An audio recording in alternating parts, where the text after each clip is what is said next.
radio that makes you happy.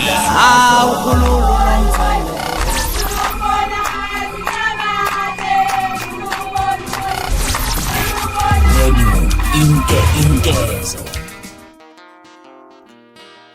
Wamzala kade sekunomjwayela kabi lapha.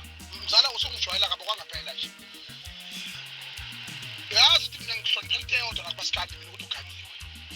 Wenza into ebehlukile edlula bonke ontanga yeni yonke iship lezi. Njoba uzothi mina ngumkhova kaManxele mina ngakhova le into le amabhamuza ngehlathi. Angakhova mina. Ungijwayela kabi. Funa wazi ukuthi isigwebo nje ungijwayela kabi kwangaphela nje futhi. Yabona. Nami ngivukele nje ngithandi kodwa manje ungijwayela kabi. Ungijwayela kabi ngompela. Mina ngibhekene nenkinga zami nezistress zami zepolitics engikomunye umhlaba. Ngikhipheni kulo mhlaba wenu. Cela ungangijwayeli kabi. Cela ungangijwayeli kabi kwangaphela. Futhi ngizokubamba umise nomatshana ngizokubamba. Ungijwayela kabi nje. Ungijwayela kabi nje. Khonkothana le. Fa distance. Kuhle kude. Ungosondela kimi.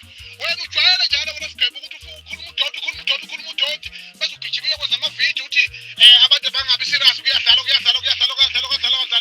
Uthini mawuthi umkhathazi uyena umshaya lapha oshembe wase ebaleka ethu esontweni. Kodwa egadlithe manje ke wena wenzalike. Wena ufike wena usuke la abanumzana abafana nathi. Igawu zu4 wena ngesigaba sisodwa usubona ukuthi ungabala magabele ehlango sikababa. Uhlebo sami mina nginendaba mina akunasihlobo empini. Ngiyakuzwa umzala mina ukuthi uzongibamba futhi. Mina umzala bengihlale ngohlonipha nje futhi ngathi umzala uzalo kodwa musuza ngaloshuni loyo bhudayi. Khululeka futhi ufike ekhaya. Ukuthi awucacisanga ngoba ngani umuntu ngibamba kungixhawula nomuntu ngibamba ngayiphi indlela. Ngoba angiboni khona okunye ungangibamba ngakho mhlawumbe ngabe ayikho ukungixhawula. Ubese ungitshela futhi ukuthi ungubhudi kuwe. Noma ngensizwa kunawe ungangitshela into ngitshela yona ngizongibamba kwenze yazongijwayela kabi. Mina ngiyakuhlonipha nje. Mina ngeza ngisho lapho khona mzala ukhompyutha welodwa wena isixhobo nje. Isixhobo isensango lesi sesomile futhi nakhona ukunenzela ukuthi umzala.